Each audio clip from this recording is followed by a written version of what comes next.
Diálogos. Diálogos.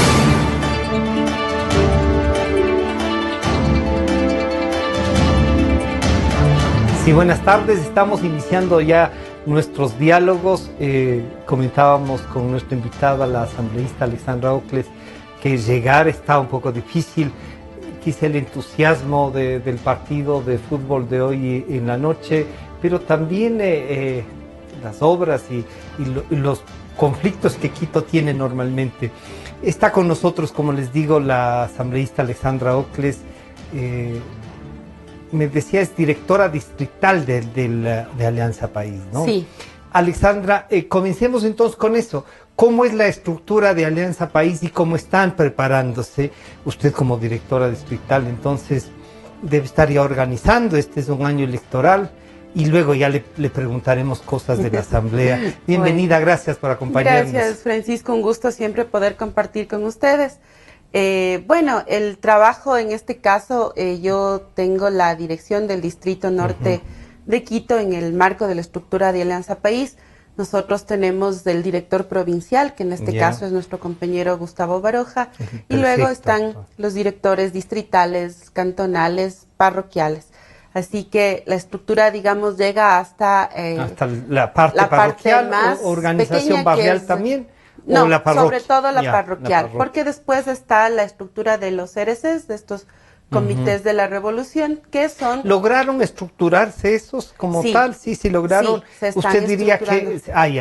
pero hay un mapeo así, digamos, de los CRC que al principio causaban un poco de susto.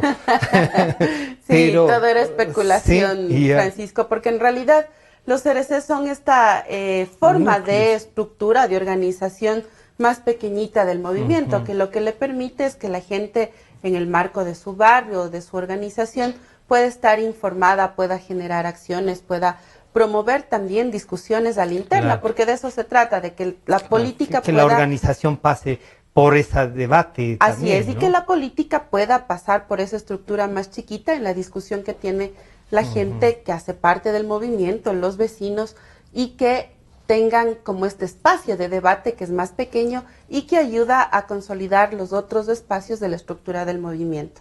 Alexandra, ¿usted diría entonces que sí han logrado hacer de Alianza País un movimiento político que no depende exclusivamente de la figura del presidente de la República? Yo diría que hay un camino bastante importante. Hay que reconocer que en el inicio del proceso el presidente ha sido y es la figura más fuerte que tenemos en nuestro movimiento, y eso nos ha dado mucha vitalidad, ¿no? Marca la acción del movimiento, pero también está el otro lado, es decir, el ejercicio diario de estar en el territorio, de ir conversando con la gente, de ir estructurando el movimiento, de ir reconociendo que también hay debilidades y que frente a esas debilidades, por ejemplo, el tema de la formación política es uno de los aspectos en los cuales hay que insistir mucho. Hay que generar una dinámica muchísimo más activa y más abierta del movimiento, que ha sido, por ejemplo, una de las críticas que han hecho los militantes. Es decir, necesitamos mecanismos más abiertos, compartir ideas, de compartir ideas, de ir interactuando con los propios, digamos, en este caso, asambleístas o concejales del Distrito Norte o del Distrito Sur. Es decir, hay la necesidad de ir profundizando mucho más esa relación y de ir articulando mucho más el quehacer de la política con estos actores. Se discute en estos espacios, por ejemplo, ya nombres de candidaturas locales para eso. Están esperando primero una definición nacional. ¿Cómo van a asistir? En agosto nos ha dicho el presidente que ustedes tomarán una decisión. ¿Cómo están trabajando para ir a esa reunión? Supongo una asamblea nacional será. Bueno, hay un primer escalón que son los CRCs. De alguna manera lo que planteamos es que la discusión del perfil del candidato que se necesita en cada uno de los cantones o de los distritos pueda salir de ahí. De ahí la dirección provincial está generando una serie de reuniones que nos permitan también ir construyendo una serie de requerimientos, si se quiere, de construir el perfil de esos candidatos y que también podamos pasar por una línea de validación de nuestros compañeros. porque, digamos, hay unas reglas internas, es decir, cualquier adherente permanente podría ser candidato, pero ¿quién lo nomina? ¿Cómo es? ¿Cómo se establece? Hay que recoger firmas para el apoyo de ese candidato. Es decir, hay una serie de ideas, Francisco, que un poco se están planteando a la interna, se están discutiendo. No tenemos todavía un mecanismo fijo, es decir, así vamos a proceder. No hay todavía no hay todavía. ¿Que ustedes sugerirán a la estructura nacional cómo hacerlo por los locales? Planteamos que las direcciones provinciales puedan estructurar un mecanismo y sugerir a la dirección nacional y luego decidir efectivamente cuál va a ser el tema. ¿Por qué? Porque básicamente ya hemos tenido una experiencia alrededor de la estructuración de candidaturas. A veces, en un principio... Y ha habido resentimientos también. Y ha habido resentimientos. Entonces, uno de los temas que decimos con absoluta firmeza es, primerito, la unidad. Es decir, cualquiera de los compañeros podría ser, pero veamos si es que es el perfil adecuado y que nos garantice ganar. Eso es un tema que hay que discutirlo. Pero, por ejemplo, ¿qué entenderían la militancia por un perfil adecuado? ¿Eso no le da una especie de posibilidades a la directiva provincial, a la nacional, de que diga, vean, este no es el perfil y no importa que la estructura le candidatice? Digamos, democráticamente eso sí creo que es bueno que podamos ver, dadas las circunstancias, digamos, esta es una elección sin Rafael Correa, ¿no es cierto? Y eso... ¿Usted está convencida de que es sin Rafael? Sí. ¿Sí? Yo creo que es una elección sin Rafael. Y entonces creo que ahí sí van a demostrar el movimiento y hay que consolidar entonces este trabajo que ha venido haciendo el movimiento todo este tiempo y también eso tiene que reflejar los candidatos que se escogen. El momento político es un momento complejo, digamos, no hay que discutir alrededor de eso, no hay que negarlo. Es un momento complejo y creo que es importante que podamos visibilizar nuestros mejores cuadros, ¿no? Y eso no significa que denostamos a los otros, pero es el juego de la democracia interna del movimiento y a esas reglas nos sometemos todos quienes pretendan o pretendamos ser candidatos en este nuevo periodo. Cuando usted nos dice esta es una primera elección sin Rafael, un poco choca con esta idea del presidente que dice, si me molestan, me les presento. ¿Usted cree que esa es una forma de patear el tablero nomás entonces? ¿Usted está convencida de que él no va a ser? Yo estoy convencida que no va a ser candidato, estoy convencida de que es importante además cuidar, me parece a mí, a nuestra mayor figura de la Revolución Ciudadana, que es nuestro compañero Rafael Correa, y por eso también las discusiones internas de quiénes deben ser los candidatos a la presidencia y vicepresidencia, ¿no? Porque si no, digamos, nos habríamos quedado con esa figura desde antes del proceso de las enmiendas, digamos. Ya habríamos dejado la puerta abierta. Pero es que se puede hacer, hay una puerta abierta. Se puede hacer, pero me parece que sería muy forzado. No es un tema fácil de manejarlo. Entonces creo que el presidente, con su personalidad, lo conocemos durante este tiempo, plantea de alguna manera estas entradas como queriendo patear el tablero, pero creo que es un ejercicio interesante. Sin embargo, a la interna estamos discutiendo prueba de todas nombres. maneras. Ahí hay nombres. Y a propósito, Pichincha ha discutido, su distrito ha discutido nombres como para llevar a la... No todavía. Pero no le han sugerido, por ejemplo, le han dicho, a mí me han dicho, ¿qué has oído de esto? Le cuento más o menos así entre nos. Me han dicho que usted es uno de los nombres que suena para vicepresidenta. Depende de quién sea el candidato presidencial, que en Pichincha hay gente que piensa en usted. Ahora, ¿qué piensa usted? Yo pienso que hay que seguir en la política. No, Francisco, es un tema que, digamos, no lo decide uno, no es una... en un segundo momento eso puede ser una decisión personal, pero en primer momento es una decisión del movimiento y creo que en eso hay que esperar. Y digo, yo no me adelanto a Usted está en el grupo de los que pueden reelegirse en la asamblea, sí está, ¿no es cierto? Estoy en ese grupo. ¿Y qué preferiría? Ahí sí, ¿qué preferiría? ¿Estar en la papeleta del binomio o repetir la asamblea? Yo la asamblea, creo que la asamblea es un espacio... Va a trabajar y va a luchar por conseguir eso. Yo estuve en el Ejecutivo y sé cómo funciona, digamos, el Ejecutivo tiene una dinámica absolutamente interesante y rica, y el Legislativo también.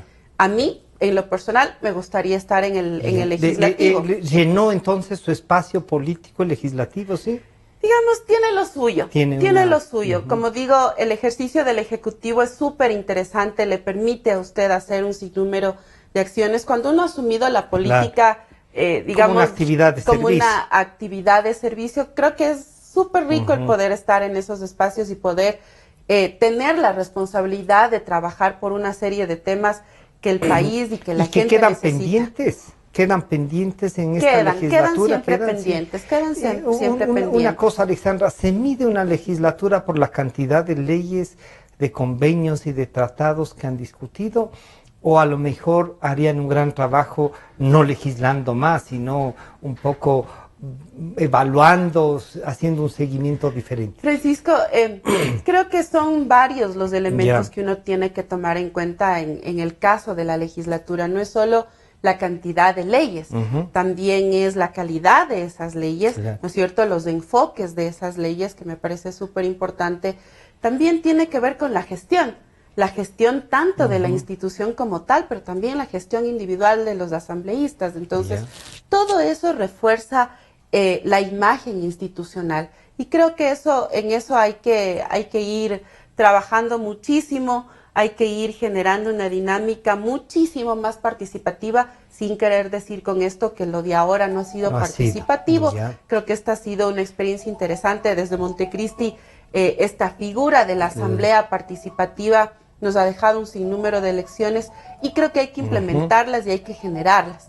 Pero creo también hay que ir fortaleciendo ese proceso y hay que ir trabajando en temas, por ejemplo, ahora que estamos a punto de discutir la reforma a la ley de la función legislativa, yo les estaba planteando a los compañeros que es súper importante, por ejemplo, tener una unidad técnica que le permita a uno hacer el seguimiento de la aplicación de la ley, como tienen algunos parlamentos. Claro. Y eso pero hay una unidad técnica en la Asamblea. Claro, pero es una unidad técnica legislativa, que lo que le dice a usted es que una norma que ingresa es constitucional, cumple con los requisitos. Y esa no cumple, en cambio, con lo que usted dice. No. Un seguimiento y a una propuesta de ley. Claro, porque esta otra, lo que estamos diciendo es, a ver, aprobamos tal ley en este año. Y esta ley tenía, por ejemplo, en las transitorias, unos tiempos para la promulgación del reglamento, unos tiempos para la reforma de tal o cual. Se ha cumplido eso, ¿cierto? Es una unidad de seguimiento. Es una unidad de seguimiento de el impacto que tiene esa ley. Porque eso le permite a usted incluso plantear la caducidad de una ley. Más adelante uno dice, no, esta ley ya cumplió. Por ejemplo, la que la aprobamos por el tema del terremoto, ¿no es cierto? Esa tiene un y se puede evaluar, tiene un tiempo. Se puede evaluar. Y entonces incluso se puede fiscalizar. Ya cumplió, obviamente. Uno dice, ya cumplió, no va más.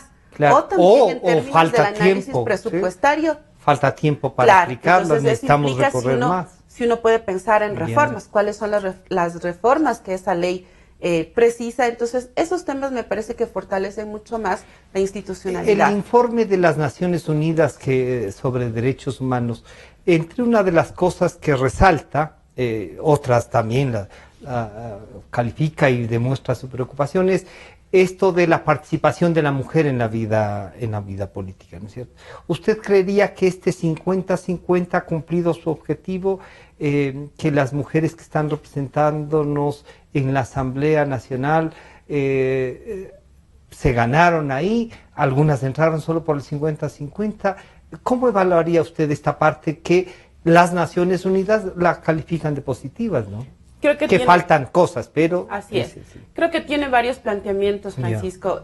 Digamos, la lectura de eso no puede ser lineal, porque cuando tenemos nosotros esta norma dentro del Código de la Democracia que le dice usted que la constitución de las listas es paritaria, ¿no es cierto? Ahí hay un primer paso en el que se cumple esa paridad, pero en la votación, ¿no es cierto? Cuando uno ve los resultados, no se cumple. Claro. Es decir, ahí no hay ese 50. Claro, pero es que ahí es una decisión de la población. Así es. Y ese es un tema en el que hay que seguir trabajando con las organizaciones políticas, porque también depende de cómo se constituyen esas listas. Si esa lista está encabezada por un hombre, obviamente todavía nuestra población sigue con esta imaginaria de que votar por un hombre es mejor que votar por una mujer, ¿cierto?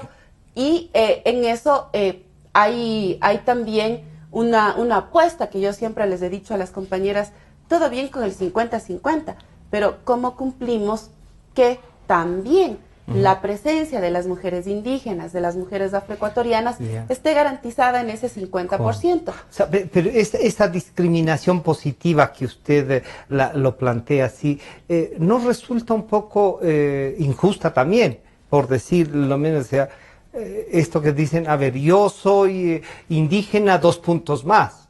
No, porque en este caso no hay un puntaje, es decir, depende. En el caso de conformación de las listas no hay un puntaje porque usted es indígena, afro-montubio, porque es migrante. Exacto, no lo hay. Pero lo que sí hace usted con esa discriminación positiva es la necesidad de promover la participación. Vamos, yo siempre digo, nos imaginamos nosotros en otros tiempos ver a varios asambleístas afroecuatorianos en la asamblea. Quizás no. Muchos de nosotros no pensamos de estar ahí, muchos de nosotros veíamos eso como una posibilidad lejana, lo mismo los compañeros indígenas o los montubios o los migrantes, es decir, esos temas que son fundamentales. Nosotros venimos de una generación que digo yo recuerdo la imponente participación de Jaime Hurtado. Claro. ¿No es cierto? Una participación además en muchos años de Congreso Nacional. No, yo estuve haciendo ya soy apasionado por el Congreso y la Asamblea. Es una institución en donde creo que se realiza la democracia, ¿no? Así es. Y yo veía y decía, no hemos sido capaces de reconocer cómo la participación de lo que es el Ecuador en general sí ha tenido. Quizá ahora, por ejemplo, se han aumentado. Ahora tiene usted 3 mujeres dirigiendo la Asamblea. Y no se nos ha ocurrido decir, oigan, ¿por qué no han puesto un hombre entre las 3? No, ahí. Sí. Pero usted siente que se ha avanzado en esto, que se ha ido consolidando. Sí. Pero no es injusto decir que antes de eso no había, porque le daría las listas de... Digamos, ¿sí? Había. Ya. La mirada es cómo llegaban esas mujeres al Congreso. Digamos, muchas casi de relleno de las listas, ¿no es cierto? La gran participación en el Congreso Nacional era mayoritariamente de los hombres. De los 66, 7 eran mujeres. Exacto, entonces la relación no es en igualdad. No era equitativa, digamos. Entonces creo que en eso el Ecuador es un país que se constituye en un referente. Yo estuve hace unos días en Uruguay y claro, la presencia de mujeres es importante, pero están todavía dentro del rango de los países, el 20%, claro, que tienen un porcentaje bajo de participación y es que han tenido presidenta de la Congreso, Asamblea, claro. Entonces, creo que eso es bueno, digamos, hemos promovido la participación de las mujeres. Hoy muchísimas más mujeres aspiran a entrar en el mundo de la política y participar, y creo que eso es importantísimo, porque hay objetivos, porque uno siente que la democracia también se fortalece y con la Alejandra, presencia de las mujeres. Y ha ido en esto de la participación y el 50%, ¿siente usted que asimismo han asumido las responsabilidades en virtud de esa representación, o todavía esa participación, más allá de que las 3 que dirigen la Asamblea, las 3 mujeres que dirigen la Asamblea, han tenido, y esto de que justo 3 otras mujeres fueron calladas por decir lo que pensaban? A ver, yo creo que hay de todo, Francisco, como en todo. Habemos mujeres y mujeres, digámoslo así. Creo que para nosotros hay una responsabilidad mayor, ¿sí? Porque la mayoría de los ojos caen sobre nuestras actuaciones y eso tiene una serie de implicaciones, incluso de ser o no objeto de violencia política, ¿no es cierto? Y ese es un tema que hay que discutir en el país, porque a veces de los propios compañeros del movimiento, de la organización política, uno puede recibir ese tipo de violencia. Y eso es un tema que a veces a manera de chiste puede ser una Claro que sí, a veces puede ser muy sutil, ¿no? Cuando el presidente dijo que las fiestas han mejorado porque aumentaron las asambleístas, me parece que ¿qué le pareció a usted? Que es un comentario desagradable. Me parece que, digamos, en lo personal ¿Usted le hizo saber alguna vez al presidente comentar de esto? Yo le he manifestado en algunos momentos algunos temas, ¿no? Pero, digamos, siempre también vacilándolo un poco cuando hay la ocasión. Pero más allá de eso, Francisco, la violencia, creo que el tema hay que discutirlo a la interna de las organizaciones políticas. Creo que tiene que ser también un tema que se debate en el país, porque no solo en las organizaciones políticas está esa práctica, sino, digamos, en el entorno en la sociedad. Sí, así es. Y eso hay Todavía tenemos una estructura de manejo social con un peso en eso. Y luego, a la interna de las organizaciones políticas hay unas reglas. Y yo, digamos, hace unos meses, en el marco de la aprobación de la ley del registro civil, tenía una discrepancia seria con el veto de la ley. Sin embargo, planteé mis observaciones al Ejecutivo y les dije, a mí, permítanme votar en blanco, porque siendo de los que hemos trabajado en la discusión de la ley, es bastante incoherente, digamos, poder votar por un veto cuando hay un tema que de convicción personal, que no está bien. Y lo hicimos, y no pasó nada. Entonces, ¿cuál es el tema ahí, Francisco? Y no estoy denostando la propuesta, lo que hicieron las compañeras, al contrario, todo el apoyo porque el tema era fundamental. Sin embargo, cuando hay ya una discusión interna, digamos, también hay una posición colectiva que hay que considerar. La limitación de la militancia, ¿no? Así es. Eso no significa que uno deje de creer en aquello, como varias de las compañeras del movimiento de mujeres han planteado. Uno no renuncia a las convicciones por el hecho de ser parte de una organización política. Creo que al lucha contrario, para que se consigan eso, ¿sí? Uno se queda para seguir luchando a la interna esos principios, esas convicciones, porque se tienen que transformar, pero hay que buscar también el momento adecuado en que eso se pueda dar. ¿Usted no cree que el momento adecuado es cuando no se resienta el líder máximo? No es un tema de resentimiento, me parece que es un tema de visiones. Igual, digamos, hay posiciones, y usted conoce a la gente de esta organización mal llamada Provida, que plantean unas miradas radicalidades distintas, bien radicales, que atentan contra los derechos de las mujeres. Por ejemplo, ¿acaso pensando casi que nosotras no tenemos derechos y el sacrificio es nuestra única opción? O sea, que esa no es la vía. Entonces, creo que la sociedad en su conjunto tiene que hacer la discusión de varios temas muchísimo más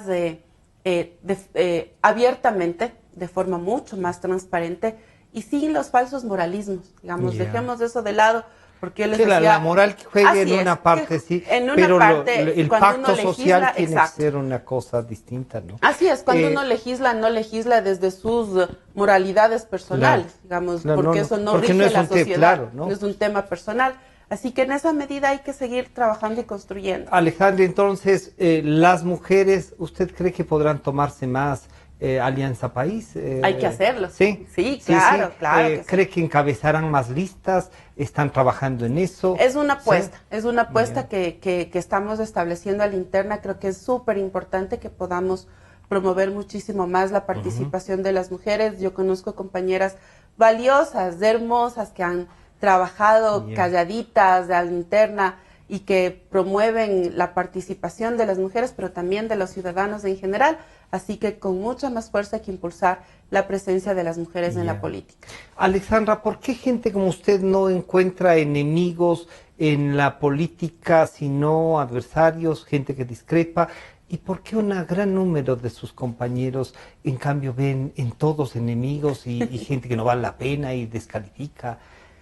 Francisco, ¿Cómo no se logra tener esa visión dentro del movimiento país? Me parece que son visiones. A veces creo que ha pasado una cosa. Creo que ha pasado una cosa en nuestra sociedad, y es la polarización que se ha generado de alguna manera. Digamos, cuando uno ve redes sociales, hay muchos que piensan que la política se hace desde las redes sociales, y no es así. Las redes sociales le permiten a uno colocar una serie de comentarios, pero a veces son muy carnívoros. Es la parte de parte y parte, ¿no? Claro, o sea, es una cosa bien violenta, bien agresiva, de parte y parte. Pero creo que la política merece que podamos hacer y construir una cultura política muchísimo más abierta. Es decir, yo tengo amigos de la oposición con los que me río, me acerco. O sea, no pasa nada. Comparte humanamente. Discrepa con la forma de ver la estructura del Estado, pero no más. Le cuento una anécdota. Un día salíamos del pleno y nos encontramos con Fernando Bustamante, cuando él se Cuando ya no era parte de del movimiento, y entonces los dos conversando allá afuera, riéndonos, y un periodista empezaba a tomarnos fotos desesperadas. Claro. O sea, no tiene nada de malo que yo converse con Fernando o con los compañeros de la oposición. Lo que pasa es que cuando Fernando decidió dar un paso al costado a pedido de, porque no es que fue una decisión personal, sino que dijeron, oiga señor, ya no está, de un paso al costado, nada menos que por la señora que ahora es presidenta de esa comisión. No hablaron bien de ese compañero que había estado 9 años, ¿no? Ese fue un tema complejo, Francisco, y le digo, me costó mucho en lo personal, porque yo era en ese momento jefa de bloque. Y entonces... ¿Cómo controlar esa parte? Creo que uno de los temas que uno no puede hacer en la política es denostar a sus compañeros. Y, digamos, uno tiene adversarios, pero además... Discrepancias internas lógicas, y este es un escenario, vea, y yo discrepo con algunos compañeros, sin embargo, me llevo con mis compañeros. Es que no es un tema personal. No es un tema personal, y en la política esto es un círculo, da la vuelta, y seguramente en algún momento voy a requerir de alguno de los compañeros que están en la oposición. O van a coincidir. O vamos a coincidir. Claro. Exacto. Y eso no tiene nada de malo. Exacto, sí. Al contrario, creo que es posible ir construyendo una relación democrática muchísimo más favorable para el trabajo legislativo. Eso es importantísimo. Y ayer conversábamos, a propósito del debate de ayer, conversábamos con uno de los asambleístas de oposición y él mismo decía, o sea, uno tiene la posibilidad dentro de la comisión de llegar a acuerdos y de decir lo que tiene que decir. Digamos, no directamente en el pleno, cuando se ausentó del debate de la comisión. Hay que decirlo en la comisión, porque cuando uno revisa las actas, va a decir, esta ley fue absolutamente debatida, en la discutida, en la que se participó. Y por último perdí, pero mantuve esta posición. Mantuvo la posición. Entonces creo que eso es importante en el escenario democrático, sobre todo de la Asamblea Nacional, que es que es la esencia, ¿no? ¿Qué es la esencia, digamos? ¿Cree que hay que recuperar un rol mayor de la Asamblea, este hiperpresidencialismo que consta en la Constitución de la República? Creo que hay que fortalecer el trabajo de la Asamblea. Creo que hay que profundizar. ¿Por eso da la reforma a la ley? La reforma tiende a eso, a fortalecer de alguna manera varios aspectos de la función legislativa y a generar mecanismos también que a la interna nos permitan mejorar nuestro trabajo como asambleístas. Alexandra, esta visión democrática choca a veces con esto de la revolución ciudadana, porque, claro, hay ahí militantes de los que creían que la dictadura del proletariado era la del paso, y en algunas cosas parece que todavía no se dan cuenta que cayó el muro de Berlín. ¿Discuten esto ustedes para proponer? O sea, son miradas. Esta confrontación, esta falta a veces de democracia, que yo siento que a veces ayuda a la declaración del presidente, decir, vean, ya voy a hacer tal cosa, no se preocupen. Pero ¿se debate eso? ¿Usted cree que sí? Se debate, sí. Sería un gran aporte para el país que tengamos una organización grande, democrática, donde se debatan. Yo creo en la militancia, creo en los partidos políticos, pero siento que no los hemos construido. Creo que nos falta muchísimo trabajo a la interna de todas las organizaciones políticas, digamos, porque hoy Alianza País es un movimiento fuerte. Y hay otros, en su momento habían también otros movimientos y otros partidos políticos que tenían más influencia, eran estructuras. Que tenían una influencia dentro de los gobiernos y de la estructura de poder de ese momento. Y también habían sus debilidades en esos escenarios. Frente a eso, creo que todas las organizaciones políticas tenemos la obligación de repensarnos como tal y de establecer mecanismos que permitan el debate interno, ¿cierto? Que están establecidos, que eso no significa también una camisa de fuerza. Es decir, el hecho que yo tenga una postura crítica frente a uno u otro tema no me hace traidor, como hemos expresado en distintos momentos. Yo decía ayer precisamente a propósito de lo del juicio político, es decir, todos estos años que hemos venido diciendo una serie de temas alrededor del tema educativo, no es un tema personal por molestar, sino porque necesitamos ir reforzando el trabajo y transformando aquellos aspectos en los cuales pero uno ahí puede se cometer corre el riesgo errores.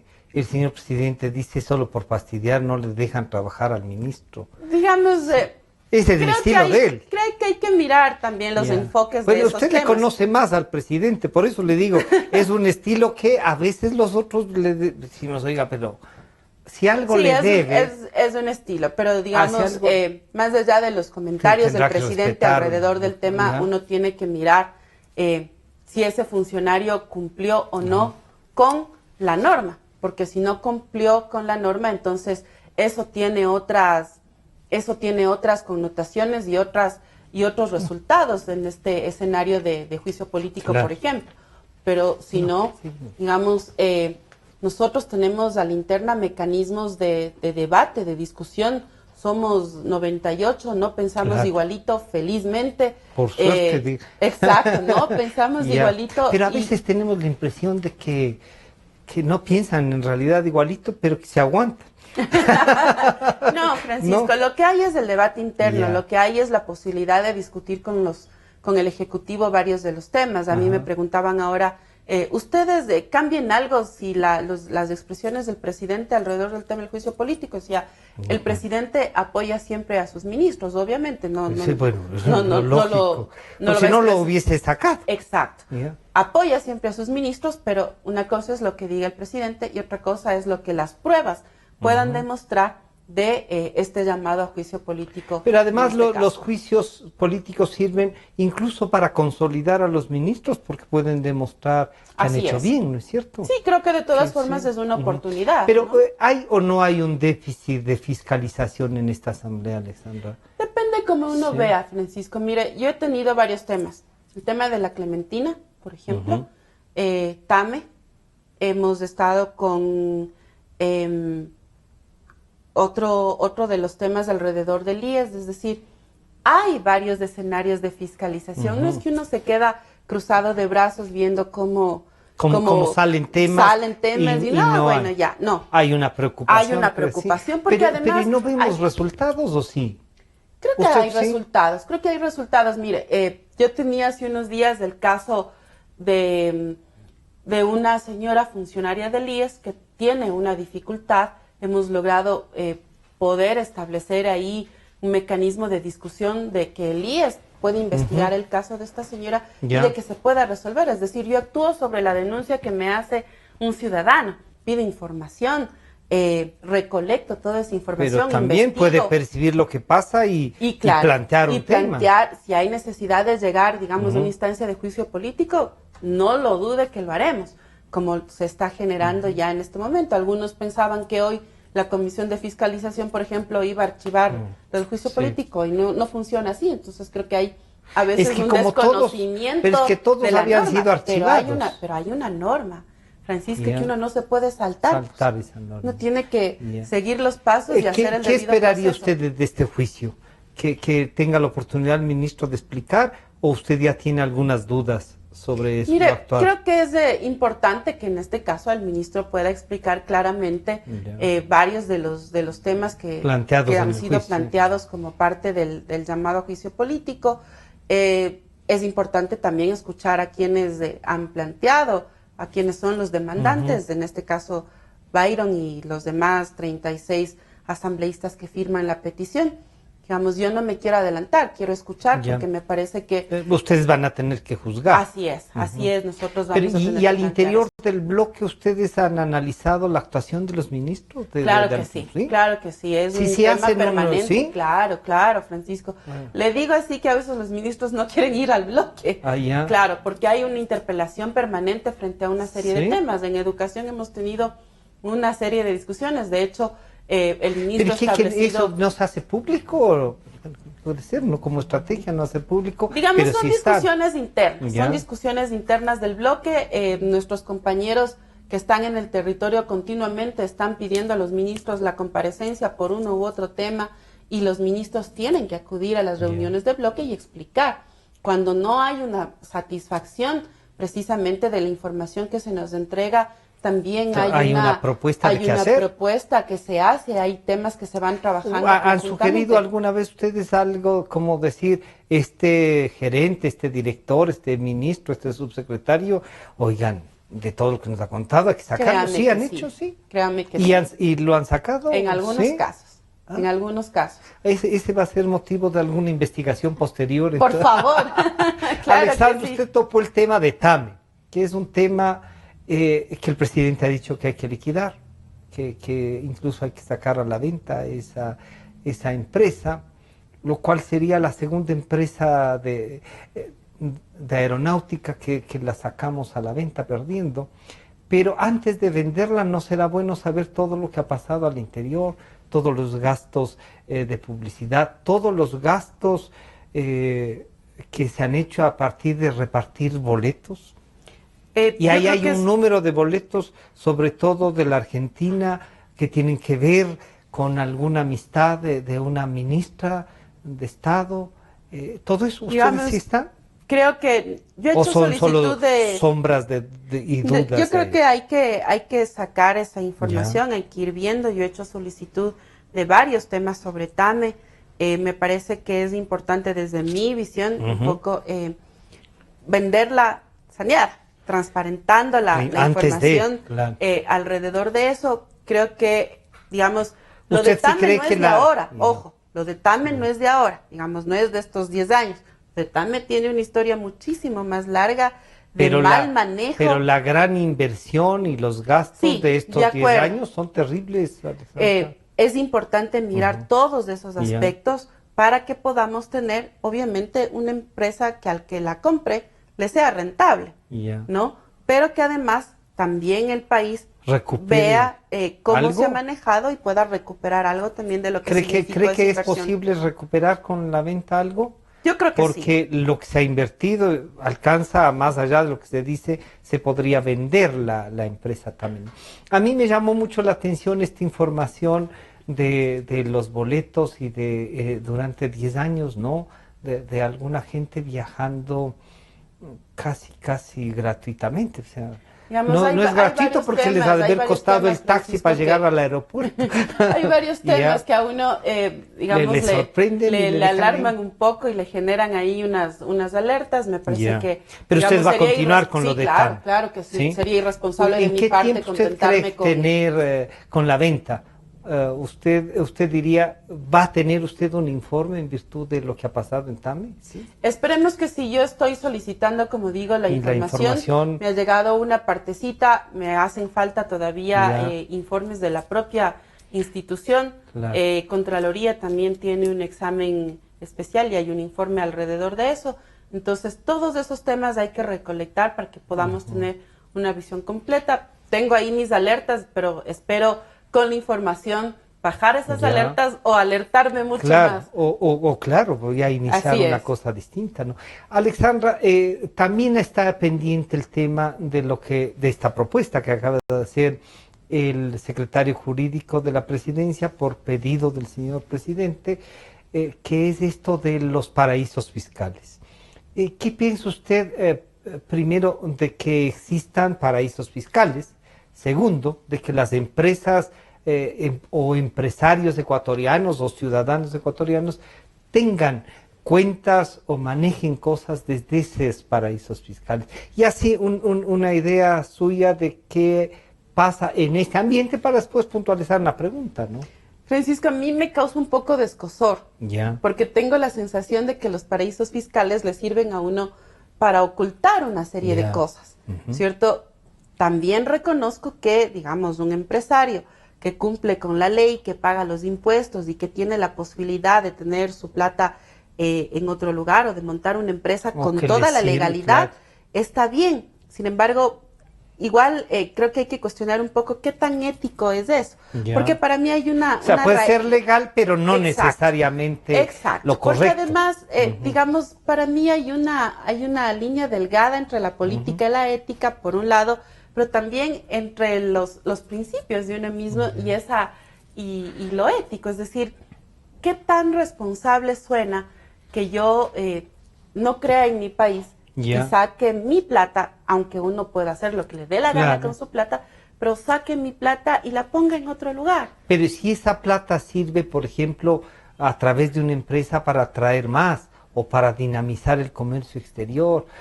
¿Por qué satanizarlo? No creo que hay que satanizarla. Por eso decía, una cosa es aquellos que han emprendido que usan como instrumento en el marco de la ley, digamos, cumpliendo toda la normativa. Que no es cortina de humo para. Así es. Y otra cosa es aquellas empresas que sirven de cortina de humo, que pueden ser, estar ahí para otro tipo de negocios ilícitos y que, digamos, generan ahí, que tiene unas implicaciones o que han ido evadiendo impuestos que me parece terrible. Pero creo que ahí hay una discusión, Francisco, y todos la tenemos que dar. O sea, el tema del pacto ético no es una cuestión solo de los políticos. Claro. ¿No es cierto? Es una cuestión de todos los ciudadanos. Pero y ahí choca con que ustedes tienen un fiscal general con una, y le digo, con una empresa para administrar la casa. O sea, uno dice, y ustedes que nombraron a este fiscal general, nos dicen hay que hacer un pacto ético para que esto no pase. ¿Y el señor sigue ahí? Yo creo que ese es un tema que también pasa por las decisiones personales. Desde el día 1 de esta discusión de los Panama Papers en la Comisión de Justicia, y un poquito antes, cuando supimos de lo del fiscal y de otra gente... Y después del gerente de Petroecuador. Dijimos, o sea, desde mi punto de vista, lo ético es decir, paso al costado. Doy un pasito al costado, mientras de esto se investiga, no tengo ningún problema. Porque sí, suena bastante contradictoria, digámoslo así. Además, me parece que es una muestra clara de que si no hay nada que ocultar, revisen nomás, investiguen. Porque, sí, no es ético que yo investigue, que yo esté involucrado y que al final del día yo también casi sancione. Me parece que eso hay que revisar.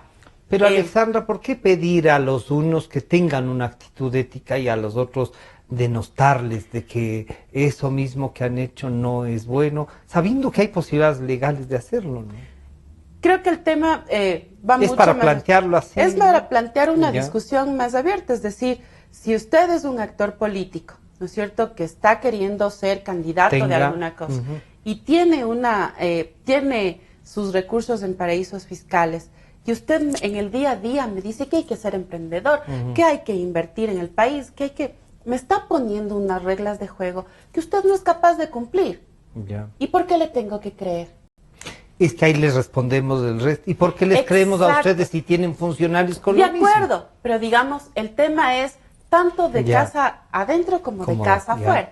Entonces, creo que la discusión tiene que ir más allá, si lo uno es bueno, si lo otro es malo, si lo unos hicieron, ¿por qué los otros no? ¿No es un instrumento de campaña, Alexandra? Yo diría que no, el Ecuador está planteando este tema de los paraísos fiscales hace rato. A mí me parecería justo, incluso si es que como estrategia de campaña me parecería justo.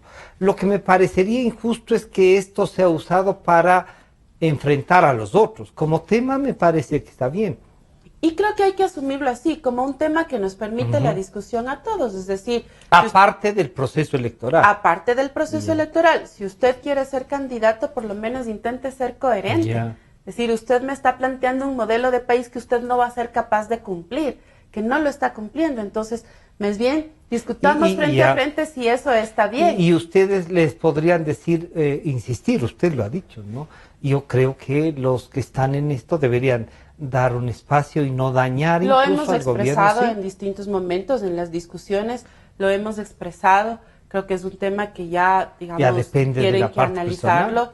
¿No es cierto? Eso sería en el caso del fiscal, que no depende, pero en el caso del gerente, que sí depende directamente. Así es, ese es un tema que, digamos... Que queda ahí medio flotando. No debería quedar flotando, me parece que no. Tampoco creo yo que se resuelva fácilmente diciendo voy a traer los recursos de la empresa para acá. No creo que sea... no es solo eso. No es solo eso, digamos, porque ya hay un hecho que le deja a uno en una tela de duda. Y entonces, frente a esa tela de duda, en lo personal creo que uno tiene que decir gracias por la oportunidad, pero doy un pasito al costado. Vuelvo y repito, para mí el tema de la ética y la política no se puede desvincular. Creo que hay que mantener más bien esa esa construcción y ese concepto hay que fortalecerlo. Que vayan juntos. Exacto. Digo, no hay que separarlo, no es una cosa lo uno y no es una cosa. En el caso de estos dos, del quehacer de la política, van de la mano, van bien pegaditos y eso sirve, le sirve a uno de norma de vida y de actuación, además. Alexandra, en estos minutos que nos quedan, ya que usted mismo acaba de descartar al presidente de la República, usted entre Lenín Moreno, el señor Glass, el señor ingeniero Glass, se hablaba también del señor Alvarado, ¿no? Aunque a veces compite con usted en el tema de la vicepresidencia. No conmigo, ¿no? No sea malo. No, por si acaso. También se hablaba de doña Jimena Ponce en representación de Pichincha, en virtud de quien sea, para ver Usted, son dos nombres los que más han sonado, diríamos, ¿cierto? Lenín Moreno y el señor vicepresidente actual, el ingeniero Jorge Glass. ¿Usted ya tiene alguno preferido, como ya han demostrado otras personas que ya saben quién quiere entre los dos, o va a esperar a agosto para decidirse?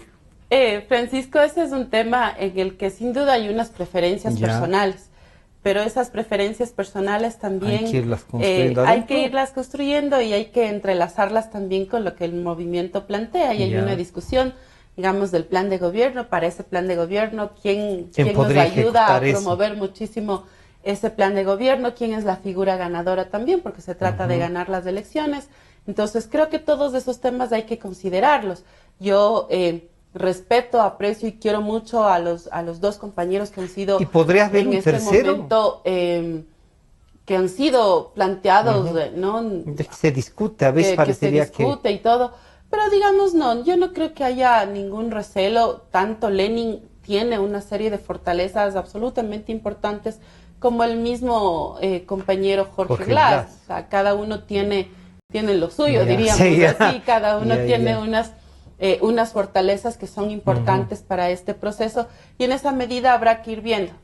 Digo yo, no me quiero pronunciar por uno o por otro. Yo creo que hay un candidato que es importante para este proceso, que le haría bien al país en este escenario a veces de mucha confrontación, que en ocasiones siento que no hay mayor necesidad de eso, sin que eso signifique que no dejar haya de que confrontar debatir, y que no haya que debatir aquellos temas que son importantes para la transformación del país. Pero eso no es denostar del resto, sino confrontar las ideas y buscar la ejecución de la idea. Claro. Exacto, yo les decía hace unos días, yo le escucho a la oposición, a algunos voceros de la oposición, y creo que me da vergüenza. Me da vergüenza porque sueltan algunas propuestas y algunas ideas de la forma más irresponsable posible. Es decir, no leyeron una ley, no entendieron nada, ni se han dado el trabajito de revisar el Plan Nacional del Buen Vivir. Que les da vergüenza, en cambio, lo que se han hecho en los 10 años. Bueno, para aquellos de cierta oposición yo puedo esperar eso. Hay otra oposición que reconoce es un poco cosas más decente y que reconoce y que sabe, es decir, pero también señala lo que no es, como también lo hacemos nosotros. Digamos, este es un ejercicio democrático y me permite decir a mí, vea, hay un segmento de oposición irresponsable que no le importa el país, que no le importa a la gente, que le importa solo juntarse frente a la necesidad de derrotar al correísmo, como suelen decir, pero eso tiene que ser con argumentos. Alexandra, un tema que de los dos candidatos se habla, de los dos posibles más fuertes, digamos, candidatos. El uno, el financiamiento al licenciado Moreno en Suiza, y el otro, el tema de que el señor vicepresidente actual ya ve la refinería en el Aromo, ¿no es cierto? No ve el terreno aplanado, él ya ve la refinería. Esos dos temas, al uno y al otro, ¿cuánto les afectan? ¿Les han hecho debatir a ustedes eso también o no? Francisco, creo que es importante en eso poder tener información real, digamos, ¿no es cierto? Créanme que ninguno de los países suelta pues a un enviado especial así nomás de la forma, allá usted arréglese. Hay unos convenios con Naciones Unidas que le permiten. Pero lo que sí le digo es que ningún enviado especial, Alexandra, y yo he hecho la investigación, ningún enviado especial por ningún tema del secretario general de las Naciones Unidas tiene un sueldo pagado por un país ni por las Naciones Unidas.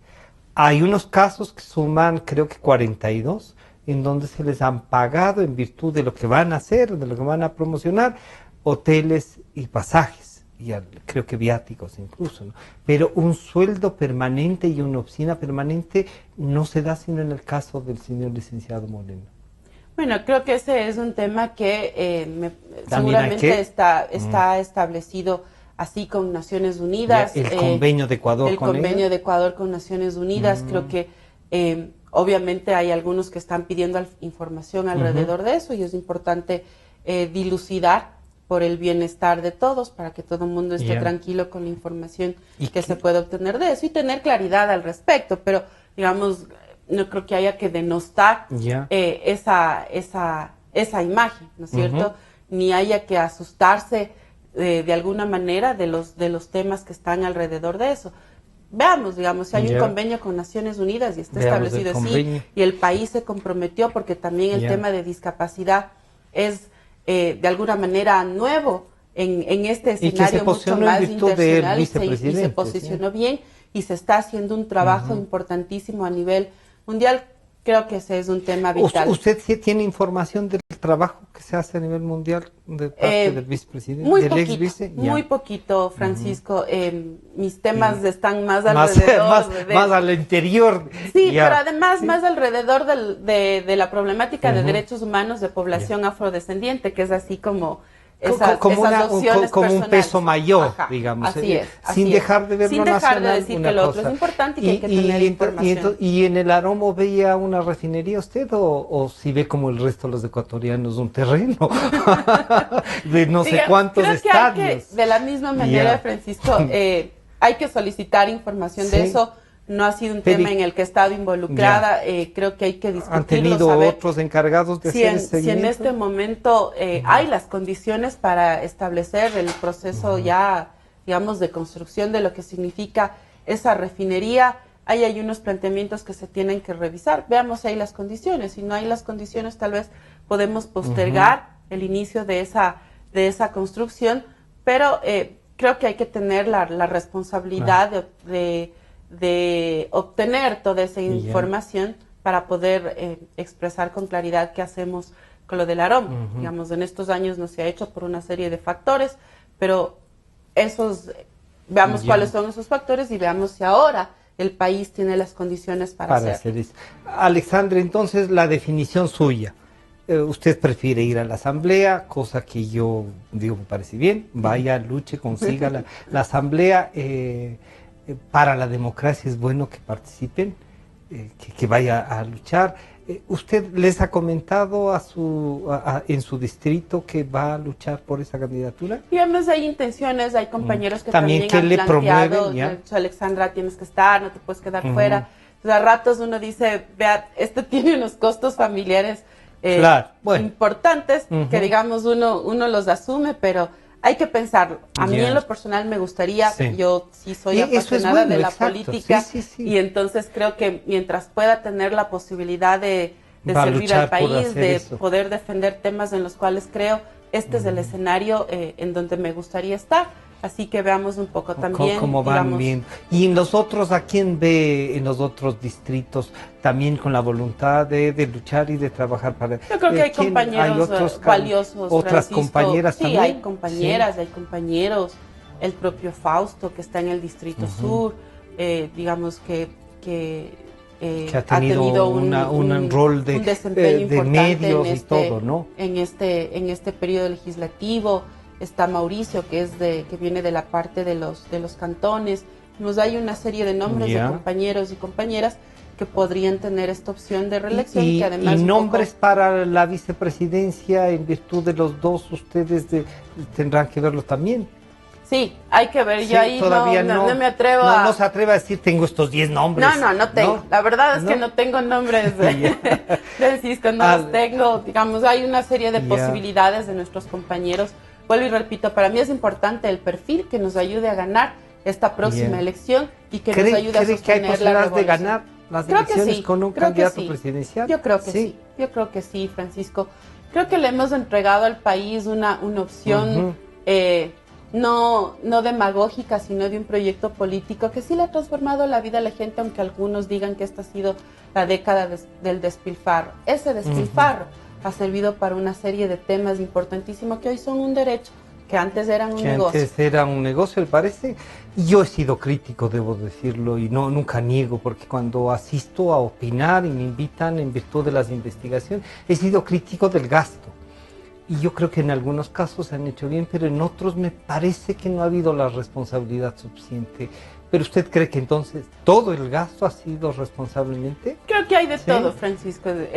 Digamos, uno no puede ser así obsecuente sin beneficio de de es decir, no lo soy, soy consciente de los errores y que pueden pasar. Siendo parte de este proceso político, uno no puede decir, no sé, yo les dije, y uno se hace a un lado. No, yo asumo... Aquí sí doy el paso al costado. Uno asume la responsabilidad de los aciertos y de los errores. Si no, digamos, es bien facilito lavarse las manos. Claro. No sé, yo les dije, o sea, no me hicieron caso y por eso entonces ahora sí, me hago un ladito. No, uno no puede, me parece que uno no puede actuar así, por lo menos yo no. Soy tan consciente de los aciertos como soy consciente también de que hay errores, porque tampoco es que todo es perfecto y tampoco es que recibir al país en el estado que se recibió ha sido fácil. Hemos hecho transformaciones, hemos dado pasos, pero todavía hay que seguir trabajando.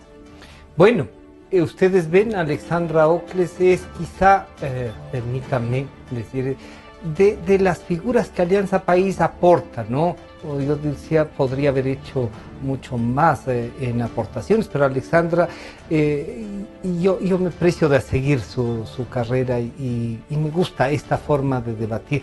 Ojalá consiguiéramos que el resto de Alianza País también haga lo mismo, ¿no? Bueno, este es Alexandra Ocles, que va a disputar, y yo espero que con éxito también. No sé si votaría, dependerá cómo esté la lista, no sé si llegaría a votar, pero la democracia es esto, es la discusión, el enfrentar los problemas, el buscar los acuerdos, y en este programa promovemos que se ejercite la democracia. Este diálogo, agradecer a nuestros radioescuchas en directo y también en el YouTube, pero este es un programa que estará nuevamente ya en el YouTube a partir de las 3 de la tarde. Ha estado con nosotros la asambleísta Alexandra Ocles, directora del Distrito Norte de Alianza País. Un gusto, Alexandra, muchas gracias por acompañarnos. Nos vemos el día de mañana.